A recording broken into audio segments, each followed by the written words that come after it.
জি, মাননীয় বিরোধী দল নেতা উত্থাপন করুন।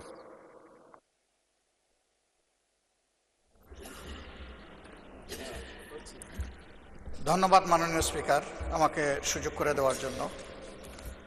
আমি সময়ের বাধ্যবাধকতার কারণে এই বিষয়টি মহান এই সংসদে উত্থাপন করতে যাচ্ছি। জুলাই গণ অভ্যুত্থানের প্রেক্ষাপটে গঠিত এই সংসদ স্বাভাবিকভাবে তার নির্বাচনী প্রক্রিয়া আসেনি। এটি একটি প্রেসিডেন্সিয়াল অর্ডারের মাধ্যমে এসেছে। এই অর্ডারটি জারি করা হয়েছে 13 নভেম্বর 2025। এই অর্ডার অনুযায়ী এখানে 15টা নির্দেশিকা আছে। এর মধ্যে 3 থেকে 15 এই বিষয়গুলো হচ্ছে জুলাই সনদ এবং গণভোটের সাথে সম্পর্কিত। 10 নম্বর, এই অর্ডারের 10 নম্বর বিষয়টা উল্লেখ করা হয়েছে পরিষদের অধিবেশন আহ্বান, কোরাম, ভোটদান ইত্যাদি সংসদ নির্বাচনের ফল ঘোষিত হওয়ার 30 পঞ্জিকা দিবসের মধ্যে যে পদ্ধতিতে জাতীয় সংসদের প্রথম অধিবেশন আহ্বান করা হইবে, অনুরূপ পদ্ধতিতে পরিষদের প্রথম অধিবেশন আহ্বান করা হইবে। আমার বিষয়টা এখানেই কনসার্নের। আজকে 30তম পঞ্জিকা দিবস, কিন্তু এর মধ্যে এই অধিবেশন আহ্বান করা হয়নি। এই অধিবেশন কিভাবে আহ্বান করা হবে সেই ব্যাপারে সংবিধানের 72 অনুচ্ছেদে নির্দেশিকা রয়েছে। সরকারি বিজ্ঞপ্তি দ্বারা রাষ্ট্রপতি সংসদ আহ্বান স্থগিত ও ভঙ্গ করিবেন এবং সংসদ আহ্বানকালে রাষ্ট্রপতি প্রথম বৈঠকের সময় স্থান নির্ধারণ করিবেন। তবে আরও শর্ত থাকে যে এই দফার অধীন তাহার দায়িত্ব পালনে রাষ্ট্রপতি প্রধানমন্ত্রী কর্তৃক লিখিতভাবে প্রদত্ত পরামর্শ অনুযায়ী কার্য করিবেন। উদয় সম্পন্ন করার কথা ছিল।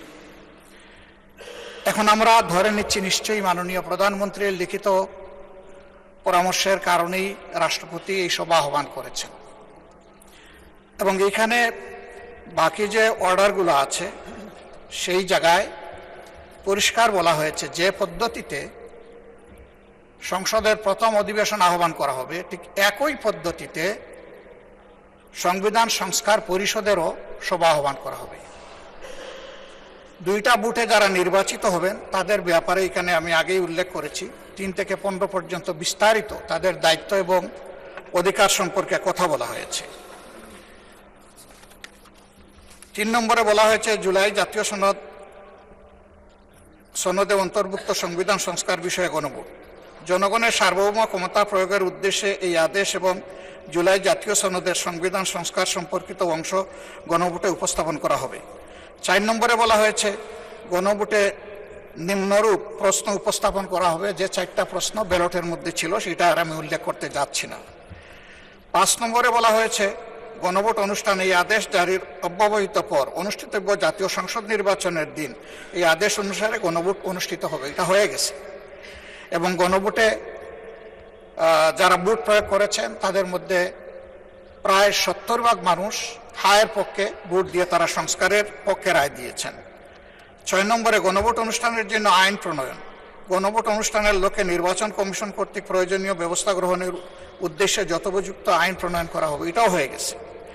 সংবিধানের সংস্কার পরিষদ গঠন উহার কার্যাবলী এবং বিলুপ্তি। গণভোটে উপস্থাপিত প্রশ্নের উত্তরে প্রদত্ত সংখ্যাগরিষ্ঠ ভোট সূচক হইলে এই আদেশ জারির অব্যবহিত পর অনুষ্ঠিতব্য জাতীয় সংসদের সাধারণ নির্বাচনে নির্বাচিত প্রতিনিধিগণের সমন্বয়ে একটি সংবিধান সংস্কার পরিষদ গঠিত হইবে। মাননীয় স্পিকার, এটি হয়নি এবং এর সময়সীমা আজকে শেষ। যাহা সংবিধান সংস্কার বিষয়ে সকল ক্ষমতা প্রয়োগ করিতে পারিবে। খ, উক্ত নির্বাচনে নির্বাচিত প্রতিনিধিগণ একসাথে জাতীয় সংসদের সদস্য হিসাবে এবং এই আদেশ অনুসারে সংবিধান সংস্কার পরিষদের সদস্য হিসাবে দায়িত্ব পালন করিবেন। এই সুযোগ আমরা পেতে চাই। পরিষদ উহার প্রথম অধিবেশন শুরুর তারিখ হইতে 180 কার্য দিবসের মধ্যে জুলাই জাতীয় সনদ এবং গণভোটের ফলাফল অনুসারে সংবিধান সংস্কার সম্পন্ন করিবে এবং তা সম্পন্ন করিবার পর পরিষদের কার্যক্রম সমাপ্ত হইবে। শুরুই হোক আগে, তারপরে সমাপ্ত। পরিষদের কর্মধারায় অংশগ্রহণের সময় নির্বাচিত প্রতিনিধিগণ পরিষদ সদস্য হিসাবে অভিহিত হইবেন। মানে দুইটা ক্যাপাসিটিতে আমরা এখানে নির্বাচিত হয়েছি, দুইটা বুথের মাধ্যমে, আলাদা আলাদা বুথ। এই আদেশের উদ্দেশ্য পূরণকল্পে পরিষদ ইহার অধিবেশন আহ্বান ও মুলতবি, সংবিধান সংস্কার বিষয়ক প্রস্তাব উত্থাপনের পদ্ধতি, উক্ত প্রস্তাব বিবেচনা ও গ্রহণ এবং অন্য সকল বিষয়ে কার্যপ্রণালী নির্ধারণ করিবে। জাতীয় সংসদ সচিবালয় পরিষদকে সাচিবিক সহায়তা প্রদান করিবেন। শপথ এবং শপথ পাঠ পরিচালনা। নির্বাচিত প্রতিনিধিগণ সংসদ সদস্য হিসাবে শপথ গ্রহণের পর একই শপথ অনুষ্ঠানে এই আদেশের তফসিলে বর্ণিত এক অনুযায়ী পরিষদ সদস্য হিসাবে শপথ গ্রহণ করিবেন এবং অনুরূপ শপথ পত্রে স্বাক্ষর দান করিবেন। আমরা সকল বিরোধী দলীয় সদস্য ৭৭ জন আমরা এটা গ্রহণ করেছি এবং স্বাক্ষর প্রদান করেছি। 10-এ আমি আগেই উল্লেখ করেছি, সংসদ নির্বাচনের ফল ঘোষিত হওয়ার 30 পঞ্জিকা দিবসের মধ্যে যে পদ্ধতিতে জাতীয় সংসদের প্রথম অধিবেশন আহ্বান করা হইবে, অনুরূপ পদ্ধতিতে পরিষদের প্রথম অধিবেশন আহ্বান করা হইবে।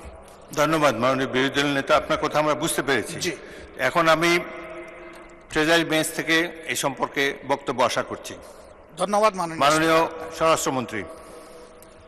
মাননীয় স্পিকার, আপনাকে ধন্যবাদ।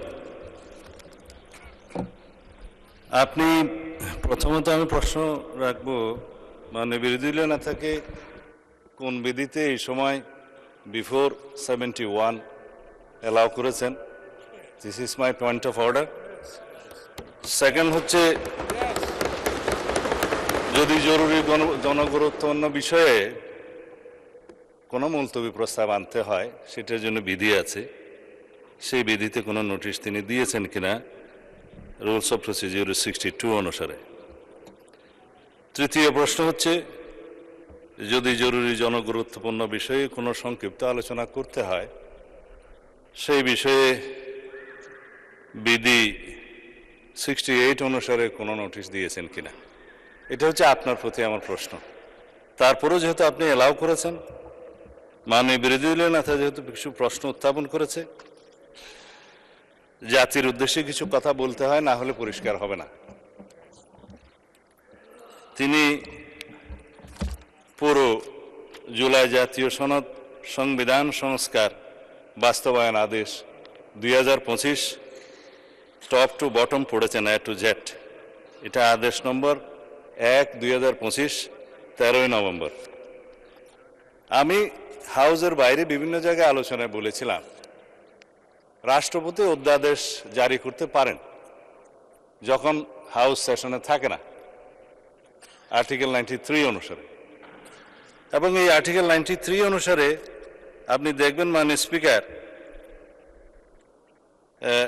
ক্লজ কতে 93(1) ক্লজ ক লেখা আছে, সংবিধানের ধারা পরিবর্তন হবে বা সংবিধান পরিবর্তন হবে, এরকম কোনো বিষয় অধ্যাদেশের মাধ্যমে আসতে পারে না, সেটা জায়েজ নাই। রাষ্ট্রপতি অধ্যাদেশও সেটা সংবিধান পরিবর্তনের কোনো বিধান করতে পারেন না। কিন্তু এই যে আদেশ, এই আদেশটা না অধ্যাদেশ না আইন, মাঝামাঝি কি জিনিস, সেজন্য আমি বলেছিলাম এটা হয়তো নিউট্রাল জেন্ডার হতে পারে। এনিওয়ে, এটা আমি অসংসদীয় বা আনপার্লামেন্টারি কোনো শব্দ এখানে ইউজ করতে চাই না, এটা বাইরের বক্তৃতা হলে বলা যেত। এই যে আরোপিত আদেশ যেটা তিনি পাঠ করলেন, এই আদেশের তিনি বললেন সেকশন 3-তে জুলাই জাতীয় সনদে অন্তর্ভুক্ত সংবিধান সংস্কার বিষয়ে গণভোট, এবং বলা হয়েছে সেকশন 10-এ পরিষদের অধিবেশন আহ্বান, কোরাম, ভোটদান ইত্যাদি। অর্থাৎ এটা সংবিধান সংস্কার পরিষদের সদস্য হিসেবে তারা অসাংবিধানিকভাবে শপথ নিয়েছেন বটে, সেই পরিষদের আহ্বানের জন্য তিনি রাষ্ট্রপতির আর্টিকেল 72 অনুসারে কনস্টিটিউশনের অধিবেশন আহ্বানের ঘোষণা চাচ্ছেন। এবং তিনি বলেছেন, যেহেতু দুইটি কাজ বাদে বাকিগুলো সব প্রাইম মিনিস্টার রিকমেন্ডেশনে প্রেসিডেন্ট করে থাকেন, এবং একইভাবে এই সংসদের আহ্বানও তিনি করেছেন, প্রধানমন্ত্রীর পরামর্শ অনুযায়ী আর্টিকেল 72 অনুসারে। তো এইখানে প্রেসিডেন্টের ক্ষমতা, যে প্রধানমন্ত্রী পরামর্শ দিয়েছেন তিনি জাতীয় সংসদের অধিবেশন আহ্বান করবেন আর্টিকেল 72, এবং স্থান এবং সময় নির্ধারণ করবেন, করেছেন। আর্টিকেল 73 অনুসারে তিনি ভাষণ দেওয়ার কথা ভাষণ দিয়েছেন। আমাদের বিরোধী দলীয় বন্ধুরা ভাষণ শুনতে চাননি, চলে গিয়েছেন, ভালো কথা। কিন্তু সেই ভাষণের উপর আলোচনার জন্য তিনি কালকে প্রস্তাব করেছেন 50 ঘন্টা বরাদ্দ করা হোক। এখন যদি রাষ্ট্রপতির ভাষণের উপরে 50 ঘন্টা আলোচনা হয়, ভালো, সংখ্যানুপাতে সেই সময় বরাদ্দ করা হবে, আমরা অ্যাপ্রিসিয়েট করি। কিন্তু এই যে আর্টিকেল 72 অনুসারে সংবিধান সংস্কার পরিষদের যেখানে অস্তিত্ব না থাকায় প্রধানমন্ত্রীও সেটা পরামর্শ দিতে পারেন না রাষ্ট্রপতিকে, রাষ্ট্রপতিও সেই অধিবেশন আহ্বান করতে পারেন না, বিধায় সে করেননি। তা এখন যদি তাদের প্রশ্ন অনুসারে এই আদেশটা যদি বৈধ হয়, রাষ্ট্রপতি যে আদেশটা জারি করেছেন সেটা যদি সাংবিধানিক হয়, সেটা আমরা এখানে আলোচনা করতে পারি। ইদানিং একটা আলোচিত বিষয় হয়েছে, জুডিশিয়ারিতে সেটা আপিল হয়েছে, রিট হয়েছে, এই সংবিধান সংস্কার বাস্তবায়ন আদেশ এইটা এবং গণভোটের সার্টেন পোর্শন কেন আনকনস্টিটিউশনাল ডিক্লেয়ার করা হবে না, সেই মর্মে রুলও জারি করা হয়েছে শুনলাম। এখানে হয়তো জুডিশিয়ারির মতামত দিবে, বাট জুডিশিয়ারির মতামত এই সোভারেইন পার্লামেন্টের উপরে কখনো বাইন্ডিং না। কিন্তু এই সোভারেইন পার্লামেন্ট কখনো আবার এমন কোনো আইন প্রণয়ন করতে পারে না যেটা জুডিশিয়ারিতে যে চ্যালেঞ্জ হয়ে নাল অ্যান্ড ভয়েড হয়ে যাবে, আল্ট্রা ভায়ার্স টু দি কনস্টিটিউশন হয়ে যাবে। তো সুতরাং আমাদেরকে উভয় দিকে লক্ষ্য রেখে জাতির বৃহত্তর স্বার্থে আইনানুগভাবে এবং সাংবিধানিকভাবে যেতে হবে এই মহান জাতীয় সংসদে আমাদের সমস্ত কার্যক্রম। এখন যদি বলা হয় যে গণভোটের রায় বাস্তবায়নের জন্য সংবিধান সংস্কার পরিষদ গঠন করতে হবে, মানলাম, আমরা নির্বাচিত হয়েছি সাংবিধানিক ভোটে। নির্বাচন কমিশনের দুইটাই এখতিয়ার, একটা হচ্ছে জাতীয় সংসদের নির্বাচন অনুষ্ঠান করা, আর একটা হচ্ছে রাষ্ট্রপতির নির্বাচন অনুষ্ঠান করা। এটা হচ্ছে কনস্টিটিউশনাল ম্যান্ডেট, যেটা নির্বাচন কমিশন পালন করতে বাধ্য। কিন্তু আরেকটা আইন হয়েছে গণভোটের জন্য, এটা আমরাও প্রস্তাব করেছিলাম, যেহেতু আইনি ভিত্তি চেয়েছেন সবাই জুলাই জাতীয় সনদের, যে জনগণ কি বলে আমরা দেখি। সেখানে জুলাই জাতীয় সনদ যেভাবে স্বাক্ষরিত হয়েছে, রাজনৈতিক সমঝোতার দলিল হিসেবে ঐতিহাসিকভাবে যেটা স্বাক্ষরিত হয়েছে, তার উপর ভিত্তি করে জুলাই জাতীয় সনদের পক্ষে এদেশের জনগণ আছে কি নাই সেই প্রশ্নে গণভোট হতে পারে, এবং সেটা একদিনে হবে না, 2 দিনে হবে। সেই বাহাস অনেকদিন হয়েছে, অতঃপর একদিনে অনুষ্ঠিত হয়েছে। এবং সেই ব্যালটে গণভোটে হ্যাঁ এবং না লেখা ছিল, কিন্তু এই আদেশটা মাঝখানে জারি করে আরেকটা প্রশ্ন ওখানে ইন্ট্রোডিউস করে দেয়া হয়েছে, যে এই প্রশ্নে গণভোট দেয়া হলো 4টা প্রশ্ন, যে প্রশ্নের মধ্যে একটা বিশাল প্রশ্ন জুলাই জাতীয় সনদের সমঝোতা হয়নি। এটা একটা জবরদস্তিমূলক আরোপিত আদেশ করে সেই আদেশের একটা প্রশ্ন গণভোটের মধ্যে দেয়া হলো, যেটা আমার পড়তে লাগছে 3.5 ঘন্টা। জনগণ সেটা পড়ে হ্যাঁ এবং না দিয়েছে কিনা আমি জানি না। তবে 4টা ভোট, 4টা প্রশ্ন, সেই প্রশ্নের মধ্যে একটা অ্যান্সার দিতে বলা হয়েছে, আইদার হ্যাঁ অথবা না বলুন। কিন্তু 4টা ভোটে তো 4টা প্রশ্ন থাকা উচিত ছিল, যে আমরা কোন কোন প্রশ্নে হ্যাঁ বলবো, কোন কোন প্রশ্নে না বলবো, সেই অপশনও ছিল না। আমি সেই লম্বা বাহাসে যাচ্ছি না। তারপরও গণভোটের রায় যদি বাস্তবায়ন করতে হয়, সেই গণভোট এই আইন অনুসারে, সেই রায় অনুসারে সংবিধানে আগে সংস্কার আসতে হবে, সংবিধানের সংশোধন আসতে হবে। সংবিধানে যদি সেটা আমরা গ্রহণ করি, তারপরে সেই গণভোটের রায় বাস্তবায়নের জন্য তখন সংবিধান যদি এটা কন্টেইন করে, ধারণ করার পরে তখন যদি পরিষদের সদস্য হিসেবে শপথ নিতে হয়, সেটা তখনকার ব্যাপার হবে। সেটা আমরা let us have debate on it. তবে এখন এই সংবিধান সংশোধনের জন্য আমরা এই সেশনে বিল আনতে পারবো কিনা সেটা যথেষ্ট সন্দেহ আছে। এই কারণে যে 133টা অধ্যাদেশ এখানে উত্থাপিত হয়েছে প্রথম দিনে, আজকে হয়তো মাননীয় আইনমন্ত্রী সেগুলা বিশেষ কমিটি দেওয়ার জন্য প্রস্তাব করতে পারেন। তারপরে সেটা স্ক্রুটিনি হবে, রিপোর্ট পেশ হবে, সময় আছে 30 দিন। এটা কোনো কার্য দিবস নয়, পঞ্জিকা দিবস। 30 দিনের মধ্যে এই অধ্যাদেশগুলো সম্পর্কে আমাদেরকে ফয়সালা করতে হবে।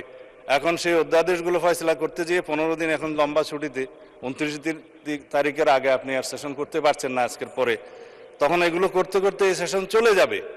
তারপরের সেশনে আপনার বাজেট অধিবেশনের সময় যদি আপনারা অ্যালাউ করেন যে সংবিধান সংশোধনের বিষয়ে এই হাউস সিদ্ধান্ত নেয়, কার্য উপদেষ্টা কমিটিতে যদি সিদ্ধান্ত হয়, তখন বাজেটের এই সেশনের মধ্যেও সংবিধান সংশোধনের জন্য কমিটি করে তারা এই জুলাই জাতীয় সনদকে সেখানে ধারণ করে সংবিধান সংশোধনের জন্য বিল উত্থাপন করতে পারে। সেই বিলটা তারপর আলোচনা হবে, পাশ হবে, সেটা তখন সেই সেশনে করা যাবে কিনা আপনারা সিদ্ধান্ত নেবেন। আমি পজিটিভলি যাচ্ছি, আমি কোনো কিছু অস্বীকার করছি না। জনরায়কে সম্মান দিতে হবে, কিন্তু সেটা সাংবিধানিকভাবে দিতে হবে, আইনগতভাবে দিতে হবে। এখানে ইমোশনের কোনো জায়গা নেই। রাষ্ট্র ইমোশন দিয়ে চলে না, রাষ্ট্র চলে সংবিধান দিয়ে, আইন দিয়ে, কানুন দিয়ে। তা আমরা সেইভাবে যাই। আমি বিরোধী দলের বিরোধী দলে না থাকে যথেষ্ট সম্মানের সাথে এটা প্রস্তাব দিতে চাই যে আসুন আমরা কার্য উপদেষ্টা কমিটিতে সে বিষয়ে আলোচনা করি, কখন সংবিধান সংশোধনের জন্য আমরা বিল উত্থাপন করতে পারবো এবং জুলাই জাতীয় সনদকে আমরা অক্ষরে অক্ষরে পালন করতে আমরা প্রতিশ্রুতিবদ্ধ। আমরা জাতির কাছে অঙ্গীকার করেছি যে জুলাই জাতীয় সনদ ঐতিহাসিকভাবে যেভাবে স্বাক্ষরিত হয়েছে, রাজনৈতিক সমঝোতার দলিল হিসেবে তার প্রতিটি শব্দকে আমরা সম্মান করি। কিন্তু জুলাই জাতীয় সনদের বাইরে আরোপিত কোনো আদেশ দিয়ে, কোনো অবৈধ আদেশ দিয়ে সেটা কোনো সংবিধান সংশোধন করা যায় কিনা, সেটা একটা বিশাল আইনি প্রশ্ন, সাংবিধানিক প্রশ্ন। সেটাও আমরা ডিবেট করি, আলোচনা করি, আমরা কার্য উপদেষ্টা কমিটিতে আলোচনা করি এবং সংবিধান সংশোধনের জন্য আমরা বিল উত্থাপন করি। সেই বিল আমরা সমঝোতার ভিত্তিতে এই মহান হাউসে গ্রহণ করি। তারপরে এই সংবিধান অনুসারে রাষ্ট্র পরিচালিত হবে এবং ইনশাআল্লাহ আমরা সংবিধান মেনেই এই পর্যন্ত এসেছি এবং সংবিধান মেনে চলব। সামনের দিনগুলোতে আমরা সাংবিধানিকভাবে এই রাষ্ট্রকে এগিয়ে নিয়ে যাব। ধন্যবাদ মাননীয় স্পিকার। মাননীয় বিরোধী দলের নেতা, আপনি অত্যন্ত জনগুরুত্বপূর্ণ একটি বিষয় উপস্থাপন করেছেন। এই ধরনের গুরুত্বপূর্ণ বিষয় অন দি স্পট সলিউশন দেওয়া যায় না, এটার জন্য আপনি নোটিশ দেবেন। আপনার নোটিশ পাওয়ার পর এ ব্যাপারে আমরা আমার সিদ্ধান্ত জানাবো। ধন্যবাদ।